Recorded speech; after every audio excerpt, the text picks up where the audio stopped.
नमस्कार, मैं doctor Dimple Mishra, consultant obstetrician and gynaecologist, Tara super speciality clinic, Hyderabad. आशा करती हूँ आप लोग सब अच्छे हैं। आज की इस वीडियो में मैं बताने जा रही हूँ कि इनफर्टिलिटी या बांझपन क्या होता है, क्यों होता है, इसको कैसे ट्रीट कर सकते हैं।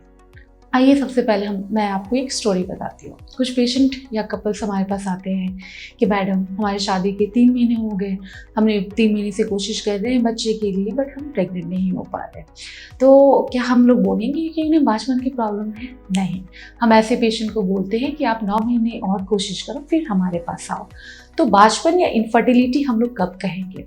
बांझपन या इनफर्टिलिटी हम लोग तब कहते हैं जब एक कपल 12 महीने कोशिश करते हैं अनप्रोटेक्टेड इंटरकोर्स, मतलब बिना किसी बर्थ कंट्रोल मेथड को यूज किए, और रेगुलर इंटरकोर्स करते हैं, मतलब सप्ताह में कम से कम 2 से 3 बार इंटरकोर्स करते हैं, तो भी वो अगर प्रेग्नेंट नहीं होते तब हम लोग कहते हैं कि इनफर्टिलिटी है उनको।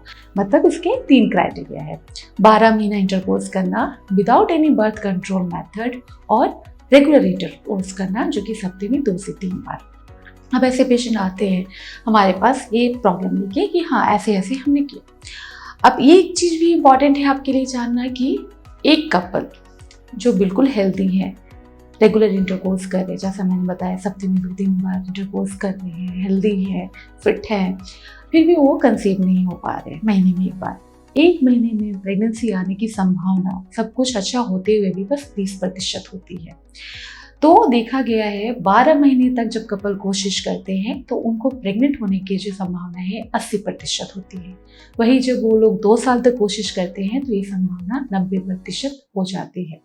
तो एक कपल जब आते हैं इनफर्टिलिटी की शिकायत करके, तो हम लोग पहले ये 3 चीज़ों को एक्सक्लूड करते हैं कि उन लोगों ने प्रॉपरली कोशिश की है या नहीं की है।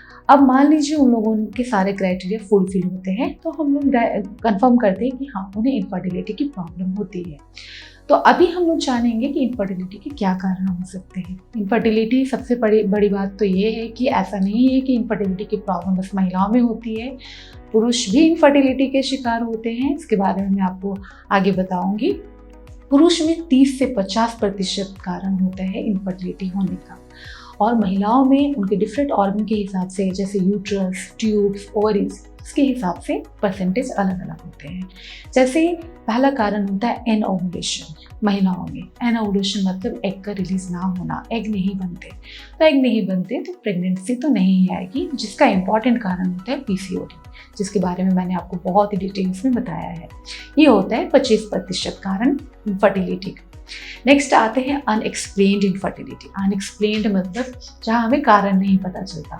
हमने पेशेंट से हिस्ट्री लिए, इन्वेस्टिगेशन कराए, सब कुछ किए, तो भी हमने देखा सारे रिपोर्ट्स नॉर्मल है, फिर भी पेशेंट को प्रेगनेंसी नहीं आ रही। उसे अनएक्सप्लेन्ड इनफर्टिलिटी कहते हैं, जो कि 25% होता है। तीसरा हम लोग आ रहे हैं ट्यूबल प्रॉब्लम। ट्यूब्स मतलब जो एक पैसेज होता है जो एग रिलीज किए हुए एग को कैच करता है। अगर ट्यूब में प्रॉब्लम हो तो जो एग है वो कैच नहीं हो पाता और प्रेगनेंसी नहीं आ पाती। तो ट्यूबल प्रॉब्लम होती है 20% केसेस में। और नेक्स्ट आते हैं यूट्रस में कुछ प्रॉब्लम है। यूट्रस में जैसे यूट्रस में गांठ हो जाना, यूट्रस में कुछ दूसरे हार्मोनल प्रॉब्लम की वजह से, जैसे एडिनोमायोसिस या होना, या दूसरे ओवरीज में दूसरे सिस्ट का होना, जिसे एंडोमेट्रियोमा या एंडोमेट्रियोटिक सिस्ट कहते हैं, ये भी कारण है जो कि 10% केसेस में होती है। तो ये सब कारण है, और ये भी देखा गया मेल और फीमेल को कंबाइंड करके ओवरऑल 40% कारण होते हैं इनफर्टिलिटी का। तो अब ऐसे पेशेंट आए हमारे पास, उन्होंने कोशिश किया 12 महीने अच्छे से कोशिश किए, फिर भी कोई रिजल्ट नहीं आया, तो हम उनको क्या करेंगे, कैसे प्रोसीड करेंगे उन्हें? सबसे पहले हम लोग हिस्ट्री लेते हैं। हमारे माइंड में हमें पता है कि ये कारण हो सकते हैं फर्टिलिटी के। उन कारण को ध्यान रखते हुए हम लोग रिलेटेड हिस्ट्री लेते हैं। सबसे पहले हम लोग फीमेल की हिस्ट्री लेते हैं, फीमेल की हिस्ट्री। और एक बात याद रखिएगा कि कभी भी इनफर्टिलिटी का जब भी आप ट्रीटमेंट लेते हैं, करते हैं, हमेशा दोनों पार्टनर को साथ में रहना होता है। साथ में ही काउंसलिंग करते हैं, साथ में ही सारे ट्रीटमेंट प्लान्स, इन्वेस्टिगेशन जो भी करना होता है साथ में ही डिस्कस करते हैं। तो सबसे पहले हम लोग आते हैं महिलाओं पे। हम लोग महिलाओं से हिस्ट्री लेते हैं इनोवुलेशन के लिए, मतलब एग रिलीज होने से रिलेटेड हिस्ट्री, जिसका मेन कारण होता है पीसीओडी। तो सबसे पहले हम लोग पूछते हैं महिलाओं से उनकी पीरियड क्या रेगुलर है या इरेगुलर है। ये हुआ, यहाँ से हम लोग इनोवुलेशन को एक्सक्लूड करेंगे। अगर रेगुलर है तो ठीक है, शायद ओवुलेशन की प्रॉब्लम नहीं हो सकती है। दूसरी बात, अगर उन्हें अनएक्सप्लेन्ड इनफर्टिलिटी है तब तो उनके सारे ही हिस्ट्री, उनके इन्वेस्टिगेशन सभी नॉर्मल आएंगे, उसमें कुछ एक्सक्लूड करने का नहीं है। तीसरा हम लोग आते हैं ट्यूब्स में। ट्यूब्स में क्या प्रॉब्लम होती है जिससे प्रेगनेंसी नहीं आती? ट्यूब्स में ब्लॉकेज होते हैं, और एक बहुत इंपॉर्टेंट कारण होता है ट्यूब्स में ब्लॉकेज होने का PID, पेल्विक इन्फ्लामेटरी डिजीज, जहाँ पे इन्फेक्शन होता है। इन्फेक्शन हमारे नीचे वजाइना में होता है। वो इन्फेक्शन जो है सेक्सुअली ट्रांसमिटेड इन्फेक्शन जनरली होते हैं, जो कि 2 इंपॉर्टेंट बैक्टीरिया से होते हैं, क्लेमाइडिया एंड गोनोरिया। ये इन्फेक्शन जो है वजाइना के थ्रू, अंदर यूट्रस के थ्रू ट्यूब्स में जाते हैं। वहाँ वो ट्यूब्स में इन्फेक्शन करते हैं, वहाँ पे इन्फेक्शन करके वहाँ पे इन्फ्लामेशन होते हैं, और जो ट्यूब्स जो है वो काफ़ी पतले होते हैं, वो ब्लॉक हो जाते हैं। तो ये होते हैं ट्यूमेटाइटिस। तो हम लोग पेशेंट से हिस्ट्री लेते हैं कि उन्हें कुछ इस टाइप का इन्फेक्शन हुआ है, जैसे उन्हें कुछ वाइट डिस्चार्ज हुए हैं तो होते हैं क्या, जब वाइट डिस्चार्ज होते हैं तो उनको पेट में दर्द होता है क्या, नीचे के पेट में दर्द होता है क्या, जब वो इंटरकोर्स संबंध करते हैं तब संबंध करते समय उन्हें दर्द होता है क्या, संबंध करने के बाद उन्हें कुछ ब्लीडिंग नीचे से होती है क्या। ऐसी हिस्ट्री हम लोग लेते हैं ट्यूबल फैक्टर को एक्सक्लूड करने के लिए। नेक्स्ट हम लोग आते हैं यूट्रस में कुछ प्रॉब्लम है या कुछ एंडोमेट्रियोमा या एंडोमेट्रियोटिक सिस्ट है या नहीं।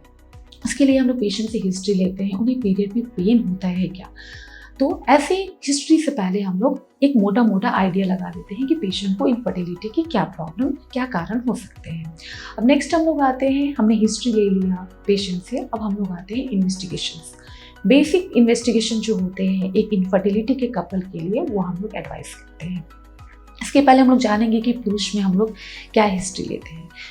पुरुष में ऐसे मेन, उसमें तो कुछ पुरुषों में कुछ ऑर्गन्स वैसे नहीं हम लोग डिवाइड करते, बट मेन होता है उनका सीमेन एनालिसिस। उसको हम लोग उससे रिलेटेड हिस्ट्री को, कि सीमेन में प्रॉब्लम कब आ सकती है, उससे रिलेटेड हिस्ट्री पुरुष से लेते हैं। उनसे ये पूछते हैं हम लोग कि आपकी हैबिट क्या है, लाइफस्टाइल हैबिट क्या होती है आपकी, आप क्या अल्कोहल लेते हैं, कुछ स्मोकिंग करते हैं, आपको क्या कुछ प्रॉब्लम होती है इंटरकोर्स के समय। ये सब हिस्ट्री हम लोग उनसे लेते हैं, उस हिसाब से उनको हम लोग इन्वेस्टिगेट करते हैं। तो नेक्स्ट आते हैं हम लोग मेन बेसिक इन्वेस्टिगेशन, जो कि एक इनफर्टाइल कपल के लिए हम लोग करते हैं। पहला इन्वेस्टिगेशन होता है और इनोवुलेशन का, मतलब एग रिलीज हो रहा है नहीं हो रहा, उसके लिए हम लोग करते हैं सेरम प्रोजेस्टेरॉन। अगर एक महिला का पीरियड रेगुलर हो रहा है तो उनके पीरियड के 21st डे, मतलब 21वें दिन पे हम लोग सेरम प्रोजेस्टेरॉन करते हैं, जिसका लेवल अगर मोर देन 30 है, दैट मीन्स उनको एग रिलीज हो रहा है। बट अगर एक महिला को पीरियड इरेगुलर है तो डेफिनेटली हम लोग उसे पीसीओडी प्रोफाइल कराते हैं, देखने के लिए उन्हें पीसीओडी प्रॉब्लम है कि नहीं। बट ओवुलेशन देखने के लिए ऐसी महिलाओं का हम लोग क्या करते हैं, सप्ताह में 21वें दिन से शुरू करते हैं और सप्ताह में सेरम प्रोजेस्टेरॉन चेक करते हैं, जब तक ये ओवुलेशन वाले रेंज में नहीं आ जाता, जो कि 30 होता है।